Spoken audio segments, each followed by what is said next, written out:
आपके पास again hope bridge trust show की गई है and we need to determine the force in 3 of the members.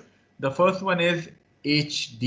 सो अगर मैं उस मेंबर को रेड कर दूं ताकि आपको कट करना आसान हो जाए. So one is this member HD, the second one is this member CD and the third one is the member GD. ये 3 मेंबर्स हैं जिसमें आपने फोर्स जो है वो फाइंड करनी है.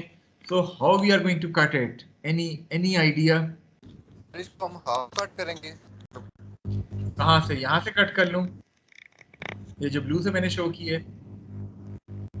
नो सर, दूसरी तरह सर, वो जो हाफ कट होता है सर, इस तरह एक क्वार्टर इसका कट कर देंगे सर. आप मुझे मेंबर्स बता देना कौन कौन से मेंबर्स कट करने हैं, तो मुझे अंदाजा हो जाएगा आप क्या. GD सर, GD, HD और CD सर. अच्छा चलें, आप कह रहे हैं वो तीनों कट होंगे तो फिर तो वो कट ये बनेगा, isn't it? Yes sir. जरा चेक करें कितने मेंबर्स कट रहे हैं. यहाँ तो 5 मेंबर्स कट कर रहे हैं. तो आप 3 इक्वेशंस के साथ 5 मेंबर्स की वैल्यू कैसे फाइंड करेंगे? एनी अदर आइडिया कि कैसे हम इसको कट कर सकते हैं? सर इसको अगर हम पॉइंट C और G के सर इस तरह लाइन, डायगोनल लाइन लगाएं, उस तरह कट करें तो ये हो नहीं जाएंगे उस तरह सर. देखिए हमें मेंबर्स को कट करना है, हमें जॉइंट्स को कट नहीं करना, हमें मेंबर्स को कट करना है. सर अगर हम ये HG के बीच में से लाइन नीचे CD के मिड तक लेके आए, एक स्ट्रेट लाइन लाइक दिस, एक स्ट्रेट. Yes sir. ठीक है, तो इससे GD की वैल्यू कैसे मिलेगी? सर GD की तो नहीं, लेकिन GH जो मेंबर है उसके अंदर जो फोर्स है वो हमें पता चल जाएगा. तो उसके बाद में क्या GD के लिए वही यानी इससे पहले एग्जांपल जो आपको अभी हमने करवाई है उसमें भी तो यही चीज थी ना कि ज्यादा मेंबर्स कट हो रहे थे, तो हमने क्या किया था, हमने एक सेक्शन के साथ थोड़ा सा जॉइंट शामिल कर लिया था अपनी एनालिसिस के लिए, इजंट इट? जी सर. तो अगर मैं इस ब्लू सेक्शन के जरिए पहले जो फोर्सेस हैं वो फाइंड कर लूं जो कि मुझे HD और CD डिटरमिन करनी है, और उसके बाद फिर मैं जॉइंट D को कंसिडर कर लूं, उस पे फिर जॉइंट D पे कितने नोन हो जाएंगे, 2 नोन और 2 अननोन होंगे, तो it would be easier for me to determine GD, isn't it? जी सर. चलें, so we are going to use a combination of method of section as well as the method of joint. चलें, सबसे पहले हम blue section की फिर बात कर लेते हैं जो ब्लू से हमने कट की है. ब्लू से जब आप कट करेंगे तो कौन सा सेक्शन को अपनी एनालिसिस के लिए सेलेक्ट करेंगे, राइट वाले को या लेफ्ट वाले को? सर राइट वाले को ही करेंगे. वजह क्या है राइट वाले को? क्योंकि सर हमें फिर उसमें कम अननोन है. सर D के जॉइंट के अराउंड करना है ना हमें, हमारे अननोन सारे राइट साइड में. देखिए अननोन तो देखिए राइट साइड पे अननोन फोर्सेस 3 है, अप्लाइड लोड 1 है, रिएक्शन 1 है, तो टोटल 5 फोर्सेस आपको मिल गई हैं. लेफ्ट साइड पे 3 अननोन, 3 नोन और 2 सपोर्ट रिएक्शन, कितनी फोर्सेस हो गई टोटल? 8. ठीक है, तो हमेशा आप वो वाली साइड सेलेक्ट करते हैं जिसमें नंबर ऑफ फोर्सेस क्या हो, कम हो. सो इस लिहाज से फिर हम राइट साइड वाला सेक्शन जिसमें सिर्फ 5 फोर्सेस इन्वॉल्व हो रही हैं, हम उसको जो है वो सेलेक्ट करेंगे. लेकिन चूंकि वहां भी सपोर्ट रिएक्शन इन्वॉल्व हो रहा है, so it means कि first of all we need to find out the support reaction EY, isn't it? जी सर.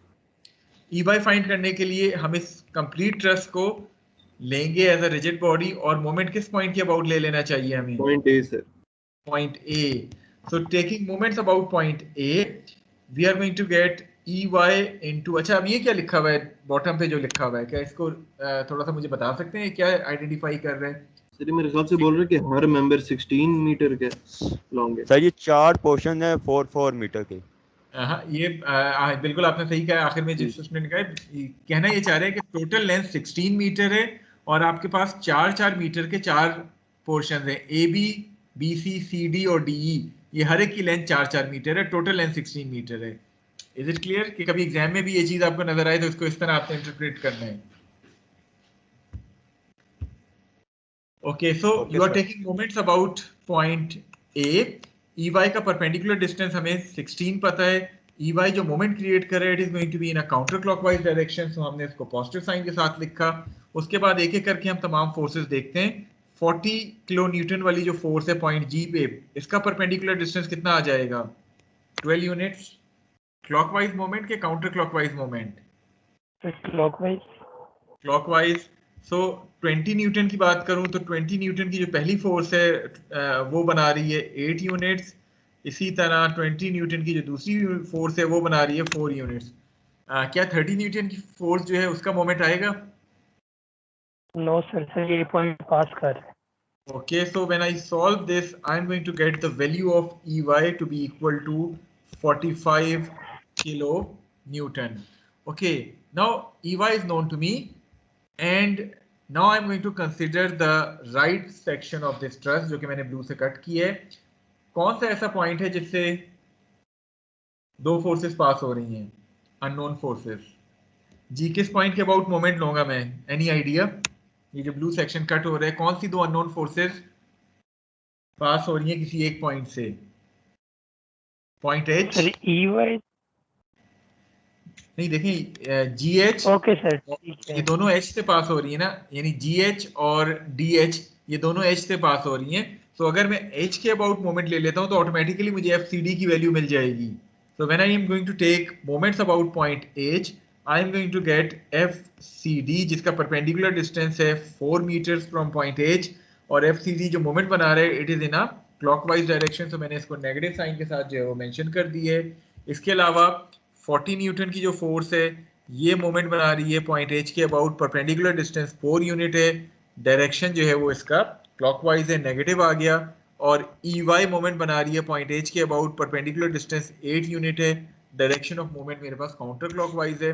सो इसको जब मैं सॉल्व करूंगा I am going to get the value of FCD to be equal to 50 kilo newton, and that value would comes out to be in tension. यहाँ तक clear है rake को, या कोई किसी का कोई डाउट, कोई कंफ्यूजन? सो अगर मैं क्वेश्चन देखूं FCD मुझे मिल गई, इसके अलावा और क्या मुझे चाहिए था? HD और GD तो चूंकि कट ही नहीं हो रहा, क्या HD मुझे मिल सकता है किसी इक्वेशन से? सर डी वाली इक्वेशन से मिल सकता है, CD हमें सर नॉन हो गया।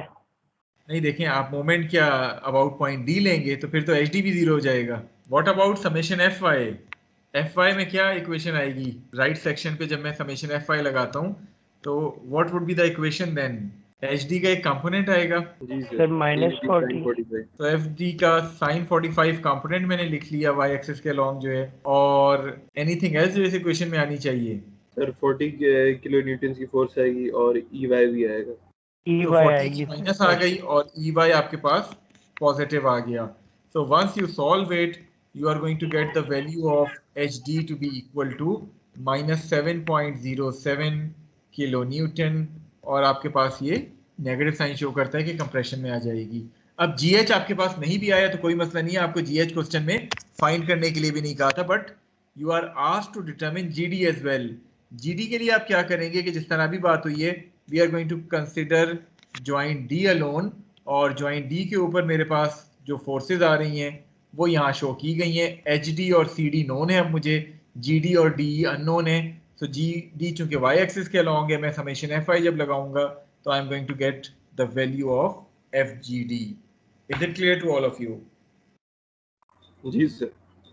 कोई क्वेश्चन, कोई क्यूरी अगर किसी की भी है रिगार्डिंग द एग्जाम्पल जो अभी हमने की है या ये जो प्रॉब्लम की है, इसके हवाले से पूछ सकते हैं। इसमें सिर्फ इस बात का ख्याल रखें कि एग्जाम पॉइंट ऑफ व्यू से, खासतौर पे final exam point of view से, कभी अगर आपको मेथड ऑफ सेक्शंस के लिए खाली कहा जाए और आपके पास नंबर ऑफ अननोन ज़्यादा आ रहे हो तो आप मेथड ऑफ सेक्शन के साथ कम्बिनेशन में मेथड ऑफ जॉइंट का भी इस्तेमाल कर सकते हैं, जिस तरह हमने आखिरी एग्जाम्पल और इस प्रॉब्लम में इस्तेमाल किया है।